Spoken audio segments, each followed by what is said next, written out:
के ईश्वरचंद्र विद्यासागर महाविद्यालय में फिर से गुंडागर्दी की खबर आई है। हमारे संवाददाता जब अस्पताल में खबर की तहकीकात करने गई, तब हमारे संवाददाता से भी अभद्र व्यवहार किया है अमलान राय नाम के एक छात्र ने।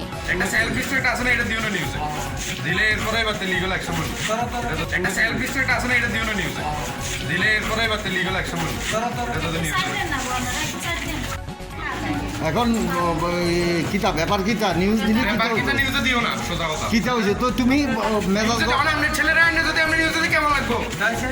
কিতা হয়েছে ঘটনাটা তুমি তুমি চেতকেন চেতে আছো কেন চোখে লাগে না না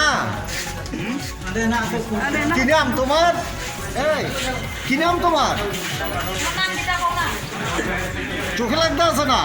जख्मी छात्र का नाम है देवाशीष बनिक। विज्ञान विभाग में केमिस्ट्री ऑनर्स के 5th सेमेस्टर में पढ़ता है देवाशीष बनिक। घटना की तहकीकात से पता चला है जब देवाशीष बनिक की दोस्त को एबीवीपी की नेताओं ने धमकाया और डराया है, तब देवाशीष बनिक ने धमकी देने वाले हृदय मजुमदार को रोका और देवाशीष ने पूछा वो ऐसा क्यों कर रहा है। तब ये बातचीत एक वक्त झगड़ा और मारपीट पे उतर आता है, जिस कारण देवाशीष बनिक के सिर पे चोट लगता है, जिसकी ट्रीटमेंट के लिए बिलोनिया अस्पताल ले जाया गया है। बिलोनिया थाने की पुलिस ने जब मामले की तहकीकात करना चाहा तो उनको भी वापस लौटा दिया, ये कह के कि कॉलेज की मैटर है।